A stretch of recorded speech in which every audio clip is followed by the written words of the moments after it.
Stanford University.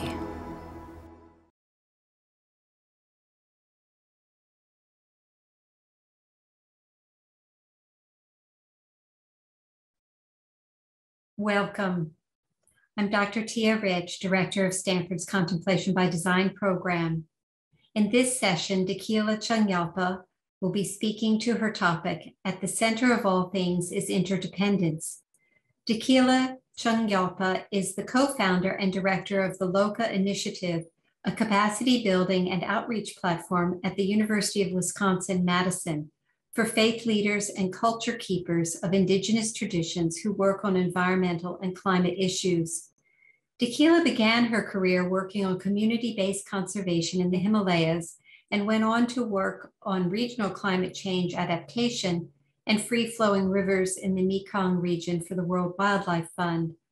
In 2008, she helped His Holiness, the Karmapa, the head of the Karma-Kagyu lineage of Tibetan Buddhism, establish Koryog, an association of over 50 Tibetan Buddhist monasteries and nunneries implementing environmental projects across the Himalayas.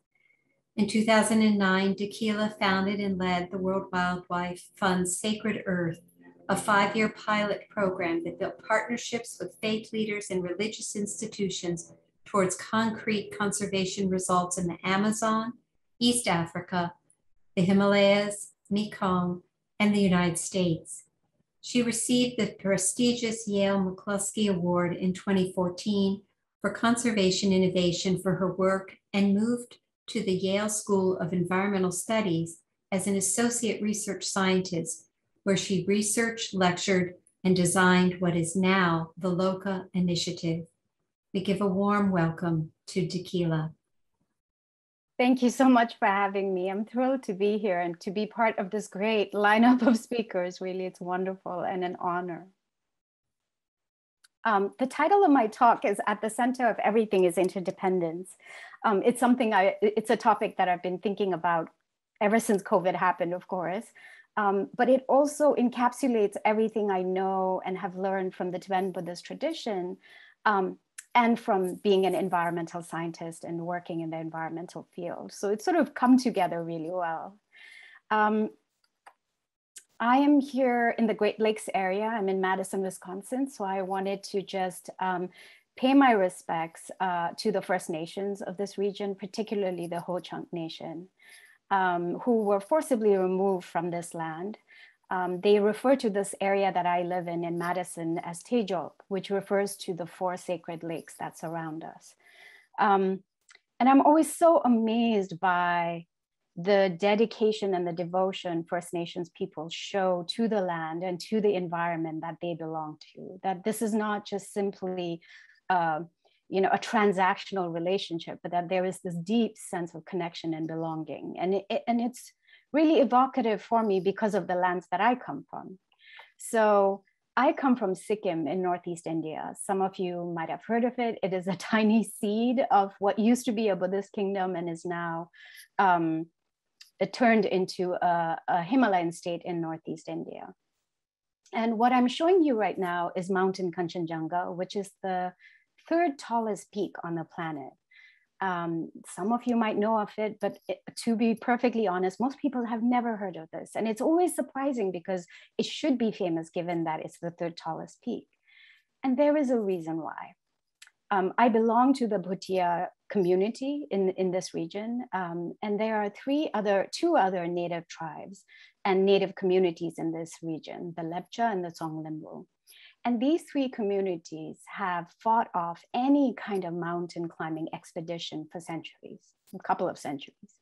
And the reason for that is because Kanchenjunga is alive to us. He is our protective deity. He's our guardian deity. The idea of anyone climbing him and sort of, conquering him would be sacrilegious to us. And this brings me to why so often in the environmental and the climate solutions that are presented to us, the contribution of indigenous peoples is simply invisible, is missing. And yet the reality is that it's indigenous peoples everywhere that continue to protect the planet, continue to protect biodiversity and all the ecosystem services we need to survive for all life on Earth. And so this is the land that I grew up in and I was born to. I thought I would show my own family lineage. What you're looking at is my mother and my grandmother. I come from a family of Tibetan Buddhists, Karma Kagyu Buddhists in particular, where there are a lot of women practitioners. My mother took her vows when I was very young. My grandmother had taken her vows before. And so I was raised in a way that is now, I realize, very unique. I traveled with my mother everywhere. We moved around a lot. We lived in wilderness areas for large parts of my childhood. And for those of you who are familiar with Tibetan Buddhism, I basically functioned as her shapji, which means her body attendant. I spent so much time in nature that there were periods in my childhood where I wasn't quite sure where that division lay between me and the forest that surrounded me. I had such a deep love for wildlife. So no surprise, I grew up, my family brought me to the US so that I could further my education. I became an environmental scientist, and I ended up working for the World Wildlife Fund. I like to show this image partly to show how, what the facade of happiness can be and what the facade of success can look like. This photo was taken, I think, in 2006. I was at that time WWF US's youngest field program director. I was working in the greater Mekong region, ostensibly very successful. I was a brown indigenous woman from the Himalayas who got to be an expert in a different geography than mine, which is a interesting kind of glass ceiling for those of us who come from this kind of background. And yet I was deeply, deeply unhappy. The work I was doing, I was particularly involved at that time, and WWF was spearheading trying to keep the Mekong River free flowing, which means without any barriers, without dams. And then the other piece of work that we were working on was regional climate change and regional climate adaptation, trying to get the governments to work together to think about the river basin, which is enormous. It's the second longest river in the world, second most biodiverse river in the world. It spans 6 countries, trying to get them to see that this was one entity and that taking only one small portion of it and sort of, reaping the economic benefits of it actually didn't take care of it as an entity, and it only endangered the people that depend on the river for its livelihoods. And over time, while doing this work, I started experiencing panic attacks. I would wake up in the night with dreams of fire and flood. All of that time that we spent projecting the future and realizing how devastating the future would be in terms of climate change and biodiversity meant that I, and actually all my peers, were experiencing PTSD. Now, at that time, there were no words to encapsulate. There was just no label to tell us that what it was we were experiencing. Of course, now we know there is such a thing as eco-anxiety. It was coined by the APA in 2017. Glenn Albrecht came up with the concept of solastalgia, especially for Indigenous people in Australia who are mourning and grieving the loss of ecological integrity of their lands. We now use terms like climate grief, climate despair. At that time, nothing like that existed. So I was sort of reeling emotionally. I'd been raised to be a meditator. I'd grown up kind of inhabiting the space of meditation, but nothing was working for me. And so the future that was so frightening to me and my peers is actually a future that has in many ways come to pass, right? We're now at a point where over a million species are actually at danger of going extinct. Last year, 23 different species just last month were declared extinct and removed from the endangered species list. And this includes the ivory-billed woodpecker that you can see. A lot of this is caused by habitat loss, overuse of habitat, the introduction of invasive species, disease, climate change, and so on. There is a tendency for us to think of these as different problems, that biodiversity is in one basket, climate change is in another basket, right? But of course, they are all completely related. For many of you who are sort of really concerned about climate, I know you're probably thinking about the convention of parties that's going to kick off at the end of this week. When we talk about global warming, it's worth saying that there are enormous differences in what we can expect in terms of what degree the Earth warms up to, right? Whether it's 1.5 degrees centigrade or 2 or 2.0. And that really comes down to whether the Earth will be inhabitable at all for humans and other species, not just certain geographies, but the Earth as a whole. If we cross over the 2.0 degree centigrade global warming, we're at a point where scientists have to throw up their hands because it's hard to calculate the odds at that time due to feedback loops. A perfect example is the frozen methane bubbles in the Arctic. Now, as it warms up and the methane is released, it's a far more dangerous greenhouse gas than carbon. We don't actually know what to expect. We don't know what the loops are that will get kicked off. So the IPCC, the COP26, will begin at the end of this week. And everyone has a great deal of hope when it comes to climate change. If we want a chance of limiting global warming to 1.5 degrees centigrade, we have to halve greenhouse gas emissions by 2030. If you look at the commitments that have already come in from all the nations that are going to be at COP26, we are looking at only 7.5% predicted GHG emissions coming down, as opposed to what we need, right? Which is the 25%. So what that means, and it's very frightening for me to even say it out loud, is what that means is that we're fully on course for warming to actually reach 2.7 degrees centigrade instead of the 1.5 degrees centigrade we all agreed to in Paris. And so when we talk about climate change, I think one of the things we have to acknowledge and accept is that things are not going to get better very quickly unless our governments actually really drastically change overnight. The chances of that happening are not very high, which is why I ended up shifting the work I do and started to work in a different area, and why so many people in the environment and climate movements are looking for different kinds of solutions, are looking for different kinds of partnerships, because we realize that waiting for the governments to wake up and do something about it is idealistic to a fault. Now, going back to what I was describing earlier, the PTSD that I experienced, this isn't something that only environmentalists or conservation field staff or climate activists and scientists are experiencing. We actually are seeing symptoms show up in young children, grade school.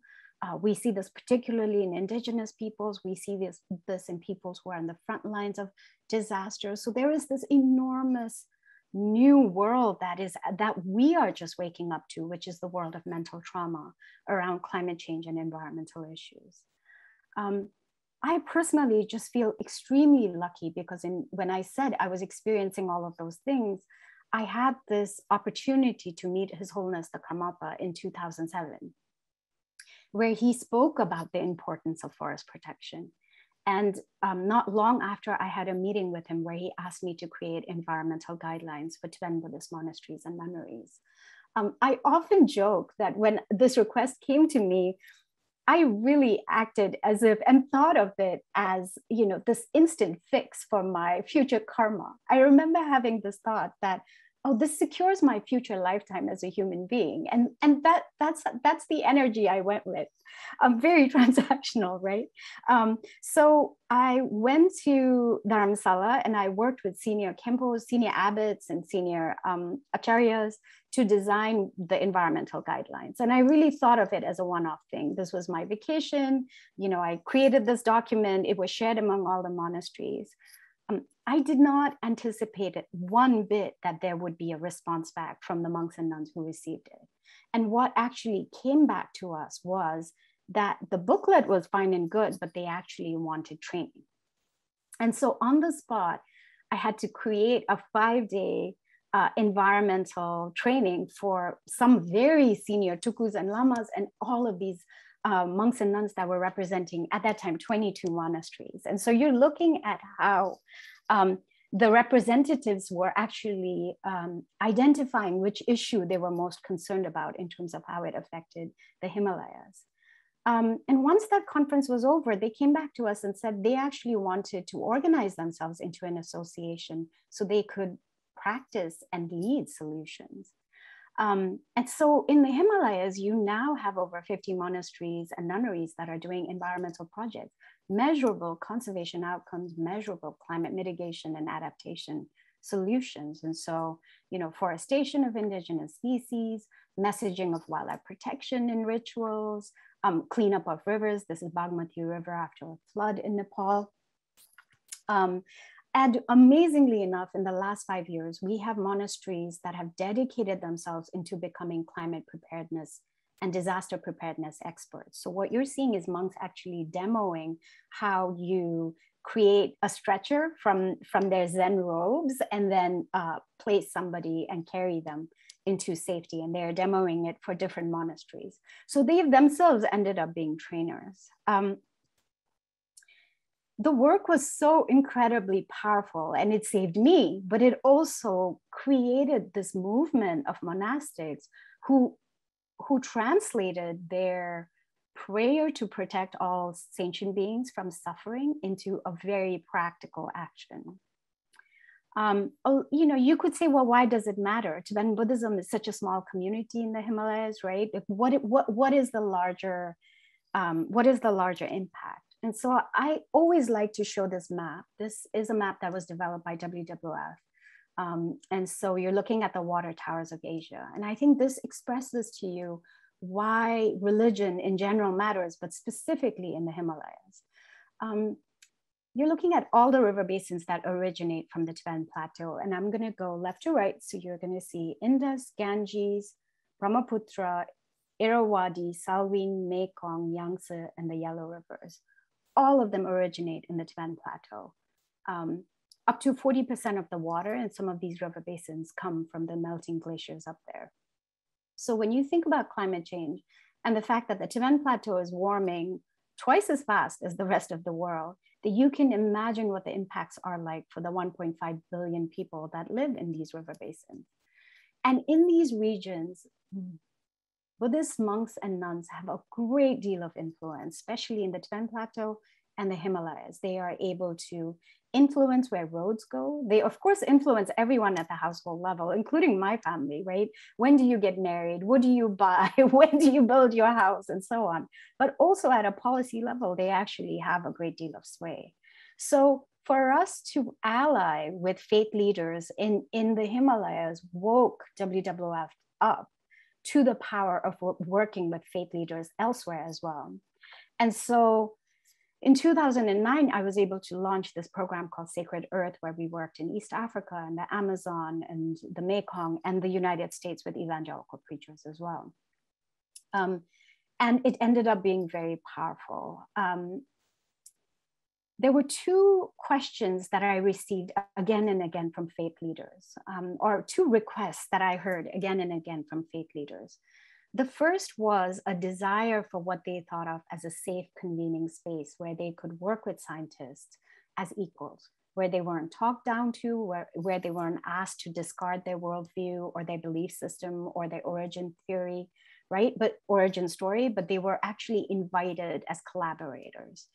They told me stories again and again of how often they had been invited to environmental planning events where then they found out their only role was to cut a ribbon, wear their robes, and then they were ushered off stage and that was it. And they wanted to be a collaborator.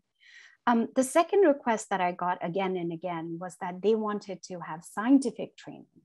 And that they wanted to have someone, a scientist, who held their hand as they designed and led their environmental projects. They did not want an outsider to come in and run these projects. They want to run them, but that they wanted an advisor who was a scientist who would help them do so.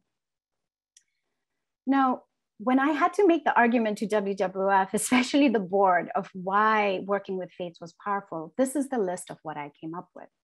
85% of people in the planet follow a spiritual tradition, right? 80% of biodiversity today is in indigenous managed lands. Faiths collectively own 8% of total habitable land surface. They run over 50% of schools worldwide. They are the third largest category of financial investors.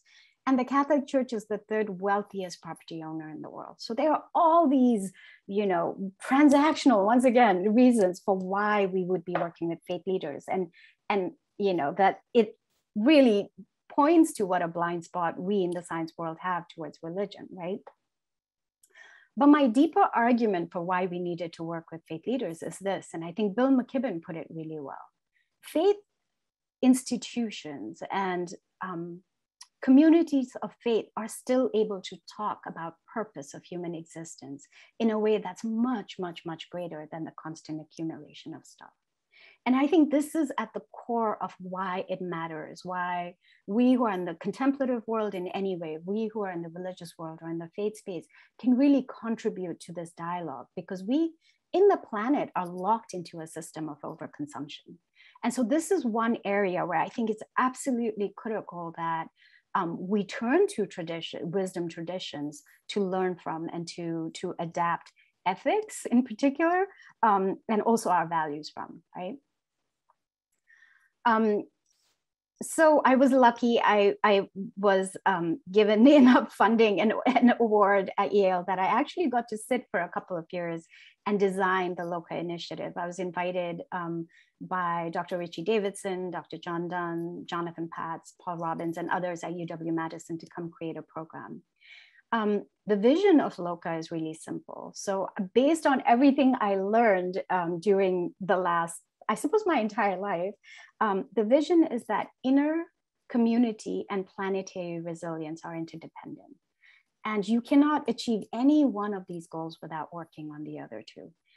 We cannot achieve planetary resilience if our human communities are as fragmented and fragile and disturbed as they are. We cannot achieve inner well-being if our communities are falling apart and as bifurcated as they are.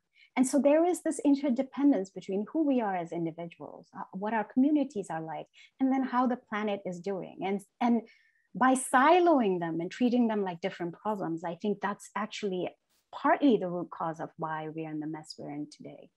Our mission is really simple. We support faith-led efforts locally and around the world. We work very closely with 3 groups right now in particular. So that is evangelical church leaders around the world and in the US, through a partnership with Arosha, Care of Creation, and the World Evangelical Alliance. We work very closely with indigenous leaders, especially 2 of the Indian tribes in Wisconsin, as well as other parts of the world. And we work with the Tibetan Buddhist monastics that I mentioned earlier.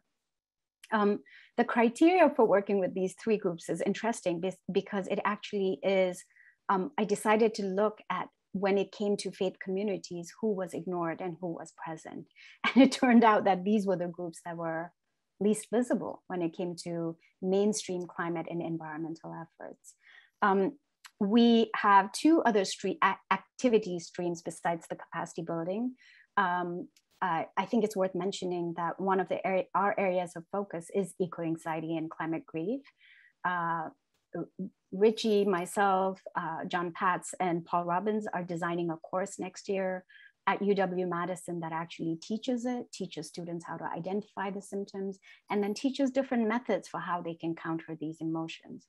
I think when it comes to environmental leadership or environmental resilience, we really have to invest in inner resilience for the next generation, because the world they face is so completely different than the world we faced, right?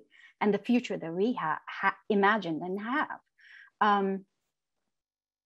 And then the third piece is doing public outreach, which is partly why I'm here, and sort of trying to create a bridge between religion and science wherever we go towards environmental and climate solutions.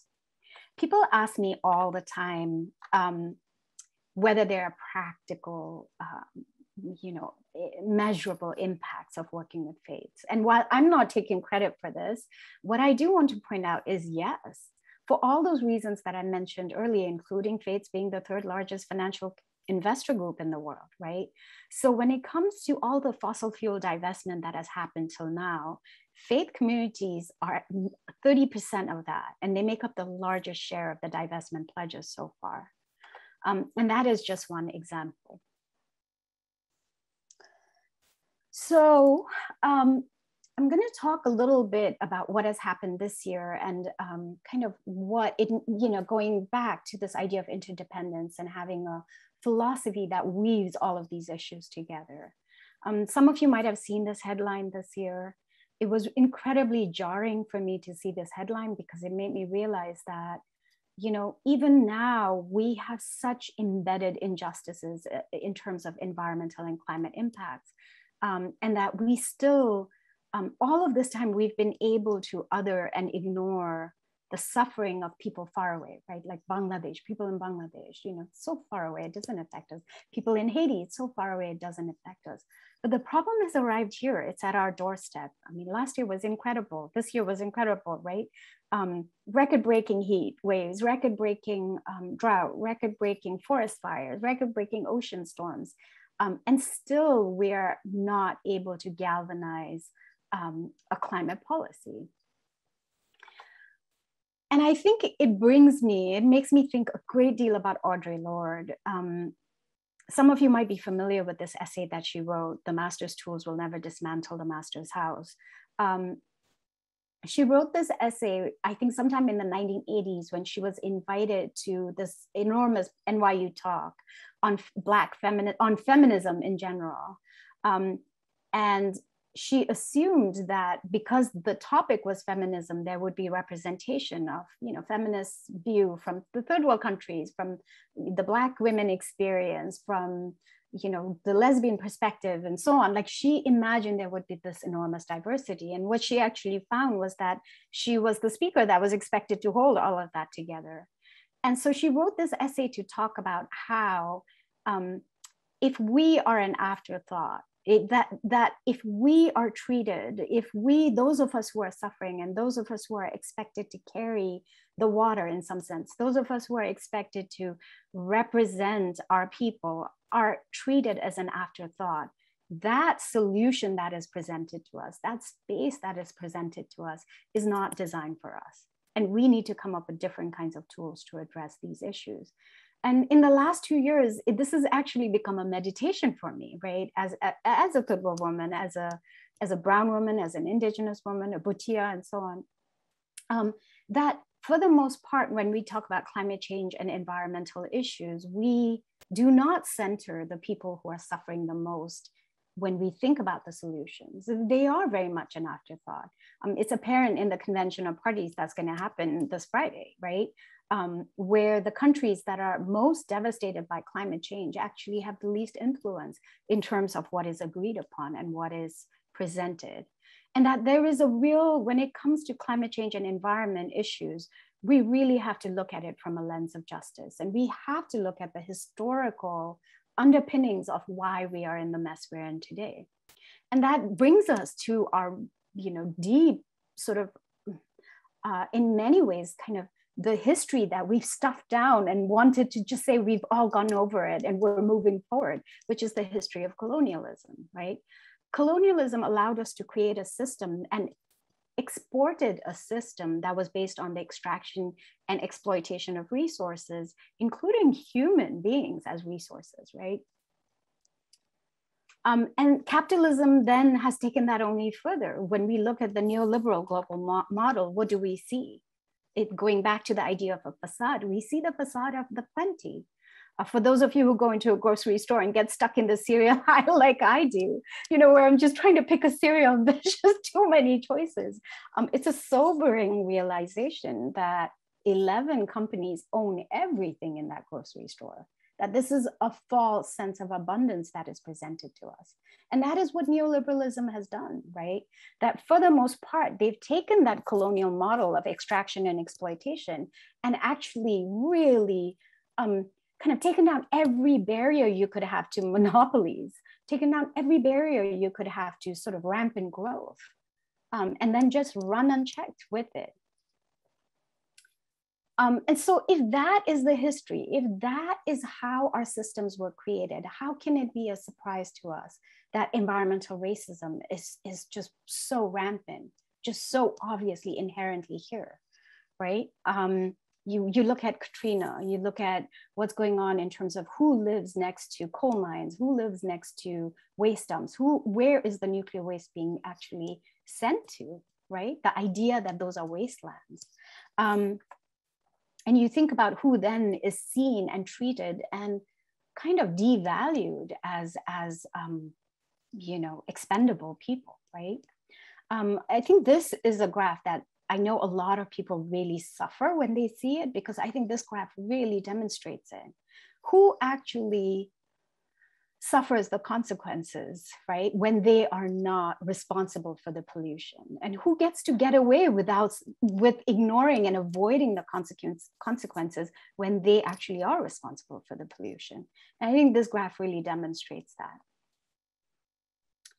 So for me, the lens that was really useful to look at all of this without falling into anger and despair was interdependence. And the other side of that was intersectionality, which was a term coined by Dr. Kimberly Crenshaw. And the idea of that is that even when you think about it and you center the most marginalized people, you cannot other among that marginalized class. You have to think about it and stack up race with, you know, with gender, with class, with sexual preference, and, you know, with ableness, right? All of those things have to be stacked, because it cannot be an either or tension.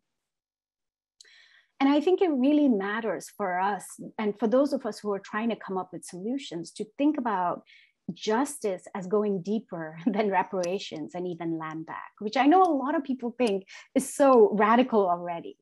But I think for me, justice goes into the fact that capitalism and neoliberalism as a whole is simply incompatible with thriving biodiversity, a stable climate, and equitable human society.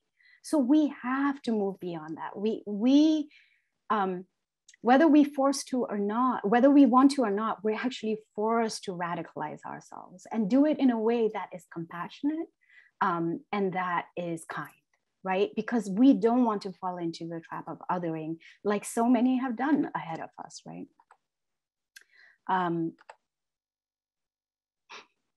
So if that is the reality, and I understand it's a sobering reality, what do we do? How do we address it? This koan by Roshi Suzuki always makes me laugh, because, well, what do we do if we know the boat is going to sink? So during the years that I was doing active training for faith leaders around the issue of disaster preparedness, I realized that I had created this coping mechanism for myself, and that was very much running home after the training was over and building my own bug out bag. Now, some of you might know what you're looking at, but let me explain it. A bug out bag is basically something that you've created so that when disaster hits, everything of importance is in that bag and you can grab it and run. It's your survival kit.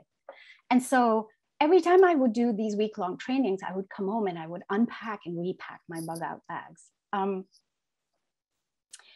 And then we were living in California at that time. And then what happened was an earthquake actually happened. And that's when I discovered that I could barely lift my bug out bag. I had spent so many months just sort of stuffing so many things into it that I thought were essential for survival, that actually it was literally holding me down. And I could barely capture my dog and hold her and then hold this bug out bag and leave the apartment. And then I had to not only drop it, I had to help a neighbor. It was such an enormous wake-up call for me.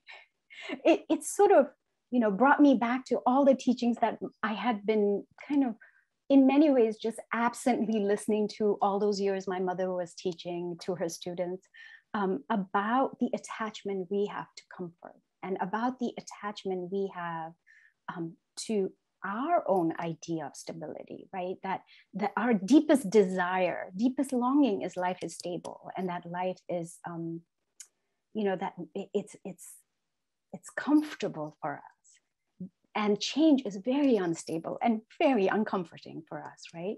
And so it woke me up to that, but it also woke me up to the fact that we have to think differently about disasters. We have to think differently about change. We have to think differently about suffering, because all of those things are part of life, right? All of that is mitakpa, impermanence, all of these philosophies that we in the contemplative world spend time meditating on.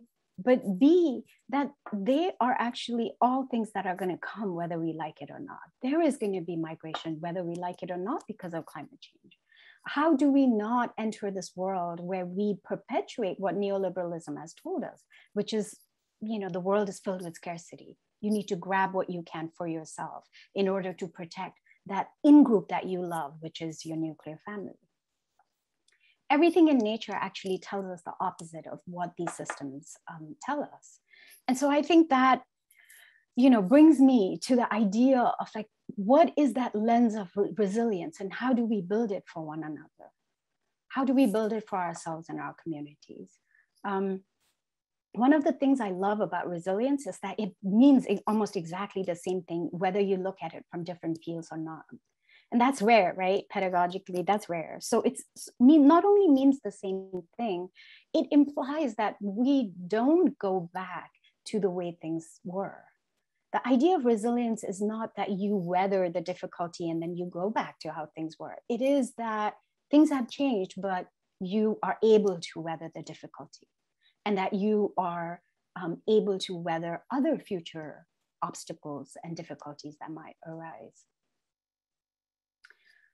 And so going back once again to those of us who are in contemplative worlds, how do we imagine resilience when we think of it for ourselves, when we think of it spiritually, when we think of it practically in terms of our community, and then in terms of our planet? For me, this, the theme that has come up again and again has been the theme of interdependence. And that is because not only has it been the unifying principle from a Buddhist perspective and from my upbringing and from the traditions that have been given to me from my own lineage, but also in terms of looking at the world and looking at ecological principles and looking at nature in particular. The first thing that I have learned as an environmentalist is that the earth is a closed system. Everything, this blue marble that we're looking at right now, right? What does it consist of? The atmosphere, the geosphere, and the hydrosphere. So it's sort of the air that's around it, right? The geosphere, all the land, the hydrosphere, that's all of the water.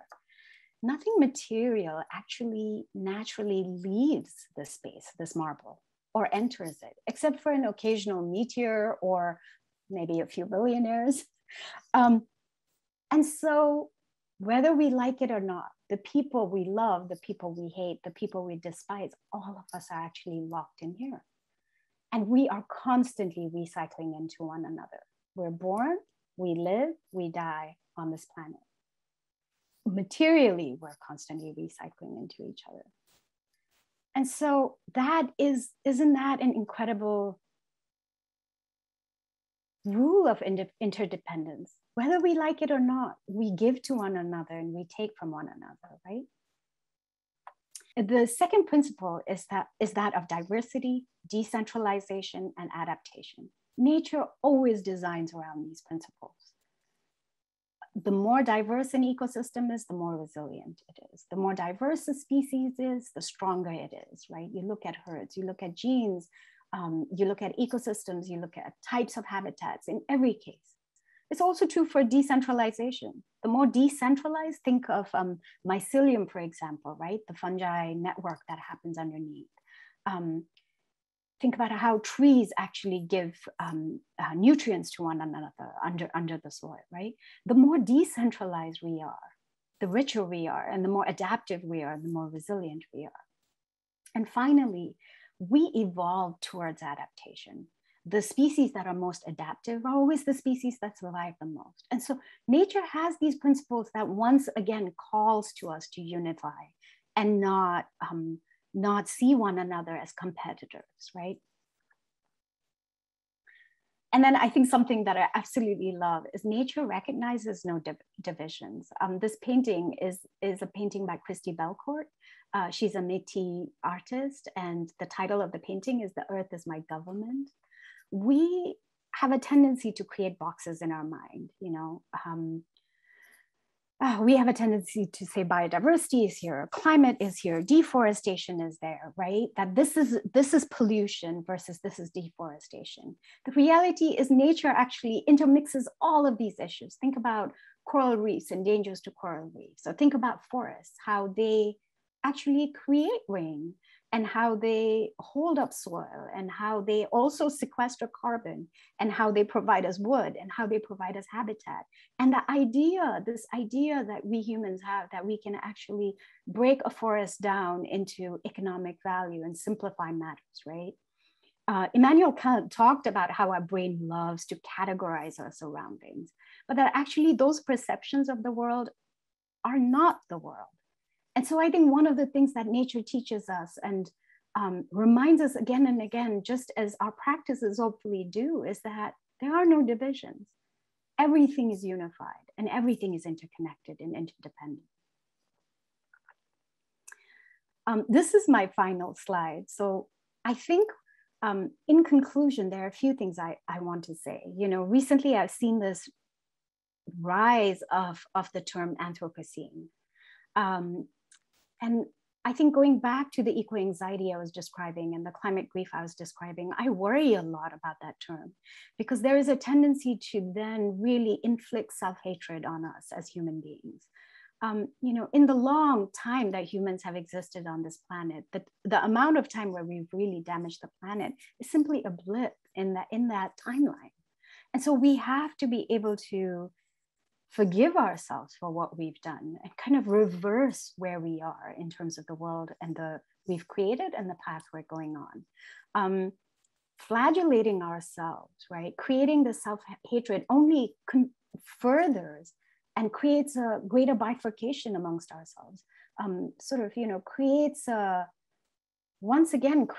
a hierarchy of who is worthy and who isn't. What is worthy and what isn't. And if there is anything that we're talking about in terms of what nature teaches us, what Buddhism teaches us, it is that creating those hierarchies are actually really damaging and counterproductive. I find so much hope and so much courage in the fact that human beings, we are still adapting all the time. I think the greatest adaptation that the quickest adaptations we have done genetically actually comes from Tibet. And is the idea of genetic mutation in Tibet, where human beings were able to, increase blood oxygen content when they breathe so that they can survive in high altitude areas. And that mutation is happening at a genetic level. It's not something necessarily that our brains are doing. Our bodies have been actually understanding what needs to happen to help us survive. And so that gives me a great deal of hope. I think at the end of the day, when we talk about resilience and we understand that the world is interdependent, that everything nature tells us shows us, surrounds the principles of interdependence. I think it means that there is space in there for us to adapt, not just genetically or individually, right? Which again is something that we tend to do. We kind of tend to carry the burden on our own and probably go recycle or bike to work and feel really frustrated that other people don't. I think it means that when we think about adaptation, we have to do it for the community. And we cannot do it from a place of anger, right? It has to come from a place of compassion. So this is the last thought I want to leave you with. What is your source of resilience? What is your community's source of resilience? When you think about the planet and the need for resilience, well, what is the source that you and your community can contribute towards? Thank you. Thank you. How are we doing with time, Tia? We have 15 minutes. There is time to do Tonglen. The amount of questions is small, so at this point. So I think maybe doing the practice, because not everyone's familiar with it, would be a real contribution at this moment. Sounds wonderful. So because of the anxiety that I described and the distress I described, I was lucky enough to request His Holiness the Karmapa for a meditation that would help address it. And he adapted our usual Tonglen practice, which some of you might know of. It's called, it's often described as the practice of giving and receiving, right? And so he adapted that practice for environmentalists and climate activists in particular. And so this is the practice I often lead my own community with, because so many of us are bearing this burden. So let's just do a quick 5-minute Tonglen exercise. I think it will help everyone. So the first thing I'll ask is that you straighten and align your spine. And once you do, sort of just relax. The first thing is to remember that your home is your body, right? Your body is actually your first most important home. So let's get comfortable in it.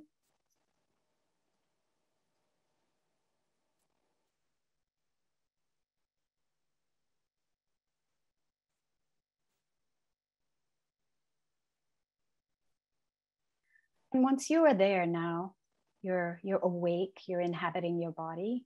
I want you to extend your awareness to where it touches the floor or the earth. It could be, through a chair, it can be your feet, it can be your thighs. You might be many floors up, it's okay.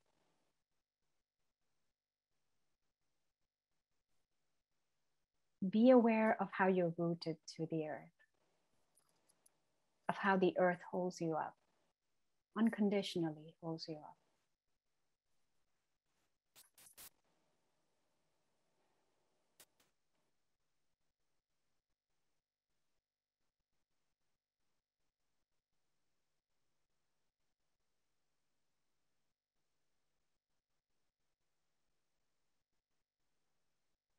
Whatever arises right now, you have emotions, responses, anxiety, fears, it's okay.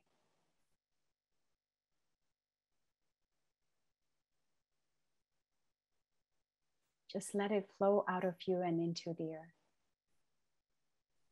Acknowledge it and let it go.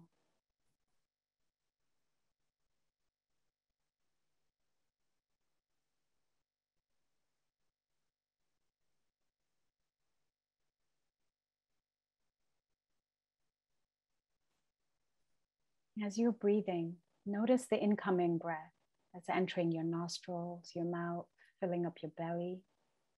All of that oxygen comes from plants and plankton, oceans, near and far.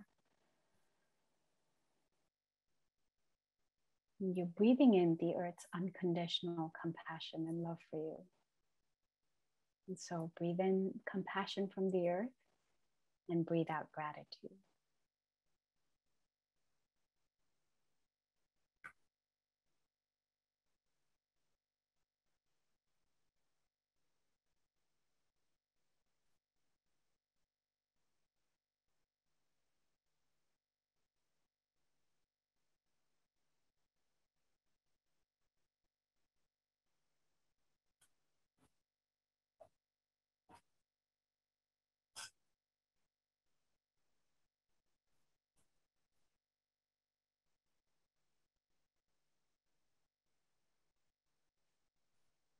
And for those of you who are still experiencing the sadness and the grief,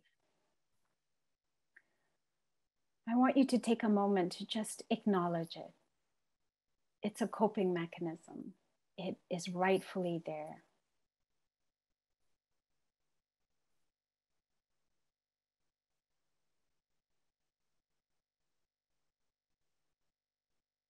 Acknowledge it with love and with respect, and offer that as well. So when you breathe in the earth's compassion, you're breathing out gratitude and sorrow.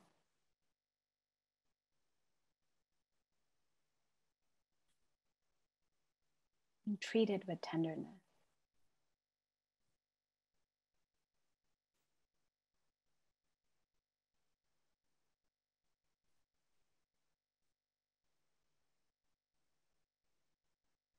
Everything that we have, the food we eat, the clothes we wear, the house that shelters us, all of it comes from nature. The very basis of our lives is interdependence with the earth. You are indivisible from nature. And so with that energy, I'm now going to ask you to flip the order. So now when you breathe in the earth's gratitude that you are alive, that you care, that you're doing whatever you can to protect it. And breathe out compassion to the earth.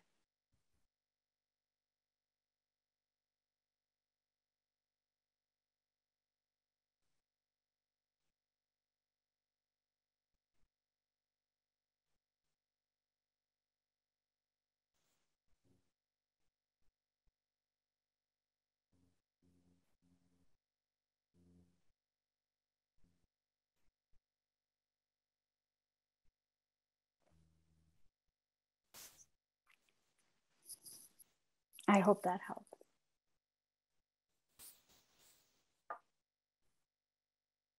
Thank you.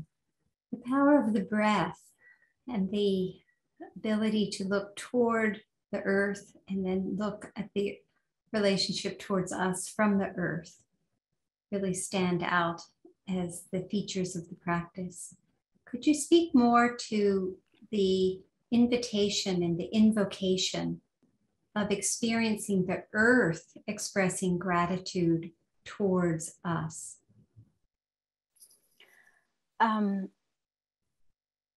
I think it came very much as, there is a portion of it that was just inherently part of my childhood.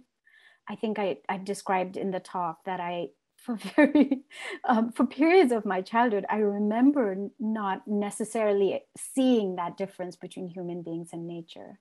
And that was partly because we lived with a great deal of simplicity and in wilderness areas. And so, there was this natural realization that actually we were part of life on Earth, like every other species. And, going back to nature's principles, as I described, the Earth does not discriminate. It loves all of its children, right? All life on Earth has the possibility to thrive, right? It doesn't discriminate. And so we as humans, why should we be the ones thinking that the Earth is discriminating against us? And then part of it was really this realization, the more I was talking to students, by how deep this burden of self-hatred was, that the more we talk about climate change and environmental issues, the messages they received, I think honestly, especially if you're white and come from an affluent background, is we are the problem. And that in no way can that be a constructive, helpful framework for anybody. Putting guilt on people cannot in any way lead to resilience or lead to well-being. And so these are the two pieces that made me really, in many ways, learn from my Indigenous friends and the elders that I work with and who are very kind to advise Loka, was this realization that from the Tibetan Buddhist angle of interdependence, but also from the Indigenous lens of kinship, that there had to be a different way we frame human beings' relationship with the earth. And that ultimately it is a relationship of deep love. We have to be able to inhabit that space, right? If we want to heal ourselves. Thank you. We have another question that's coming in that says, first, I want to express such appreciation for this work presentation and delivery. It feels like such truth and also paths to follow, repair and heal. Deep gratitude. And then carrying forward from that, I'm intrigued by your slide on decentralization and diversity. I'm wondering if you might share more or unpack more of your thoughts on these two concepts. So I have two different sort of thoughts around diversity in particular. The first is that, this brings me back to the intersectionality aspect of the work we should be doing, but so often don't. Because I worked in the field of biodiversity conservation, it took me a really long time to realize that humans were absent from that equation. that when we were talking about conserving biodiversity and protecting biodiversity, and we created all of these evaluations for which species are the umbrella species and what species need to be protected, we actually never talked about human beings being part of that equation, and how that was really reflective of the paradigm that I think in particular Euro-derived environmental science has, right? Where there is such a deep othering between humans and nature. But given the childhood I had and the upbringing I had and the people I was close with, it became clear that we really need to adapt from nature the principle of diversity and apply it to human beings. That diversity needs to be something to be celebrated and to be sort of protected. The thing about nature's principles of diversity is that, you know, the species, let's even take a herd, for example, of rhinos. The herd of rhinos that doesn't have a lot of genetic diversity is not going to survive in the long run. Most of our work in biodiversity conservation in Nepal around rhino has been actually translocating rhinos to different herds so that the herds can multiply, right? They can thrive. And so we know at every level of biodiversity protection that the diversity in itself is the goal at the end of the day. It is not the number, although that is of course really helpful because we assume diversity multiplies, but that it actually is, you know, even at that one species level, that is the power of it. It enables survival. But then I think there is also this power of diversity when it comes to different kinds of habitats and how we view habitats, right?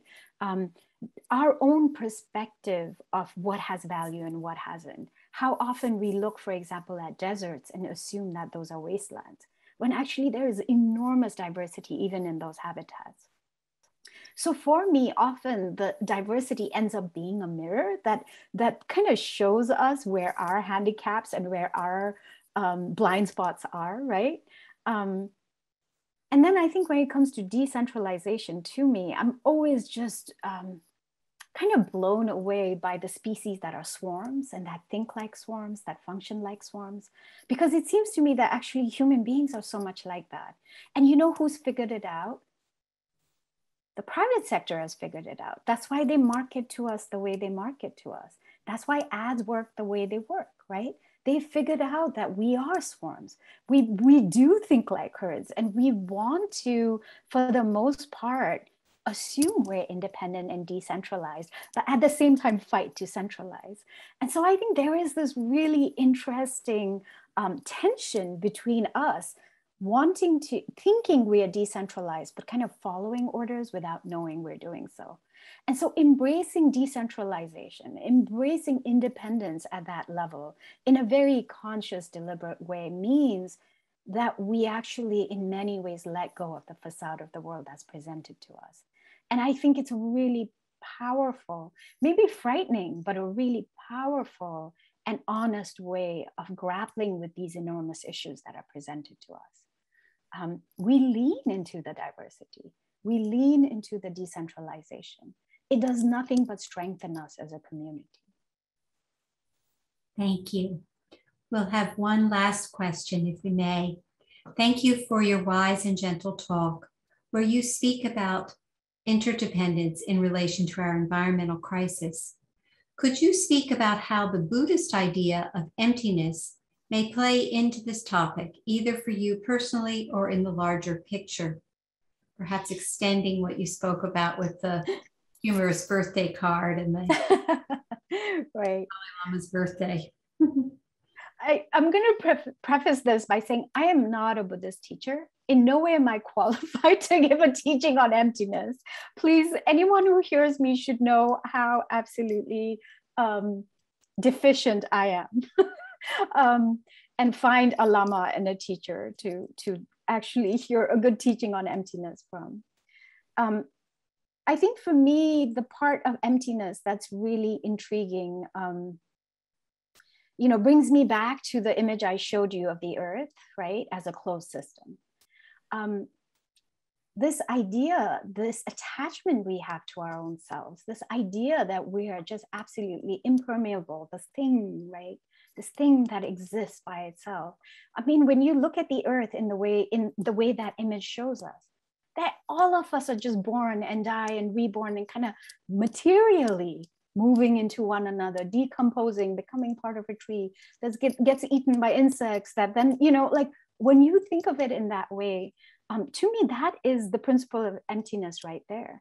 How are we sitting here so attached to our house, to our property, to, you know, brandishing weapons to people who happen to walk on the property, right? When actually we are already empty.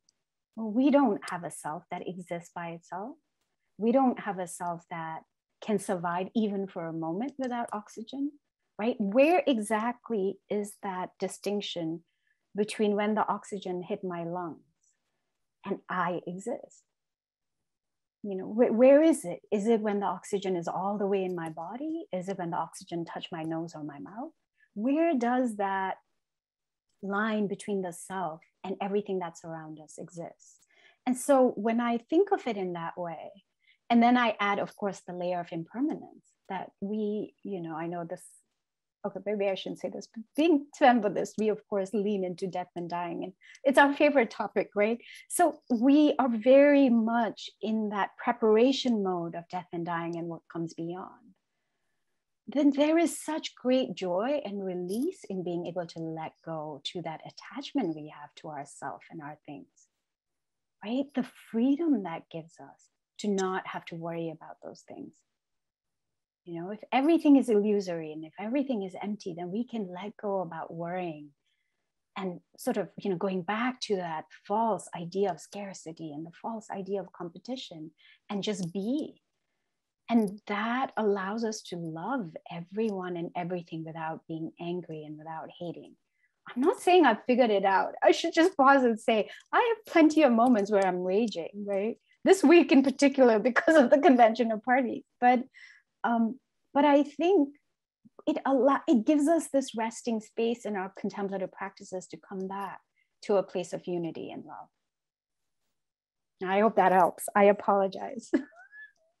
Thank you for your humble offering of bearing witness to your experience and for also offering what your understanding of the Tibetan tradition brings to those of us who may not have been given the gift of being born in Tibet, in the Tibetan region. With this, we will thank you wholeheartedly for the work you're doing in the world, for the wisdom and compassion that you are bringing into new realms. And we thank you deeply for everything you're doing and hope that you will be sustained through your experience of interconnectedness. Thank you very much, Dekila. Goodbye, everyone. Lovely to be in community with all of you.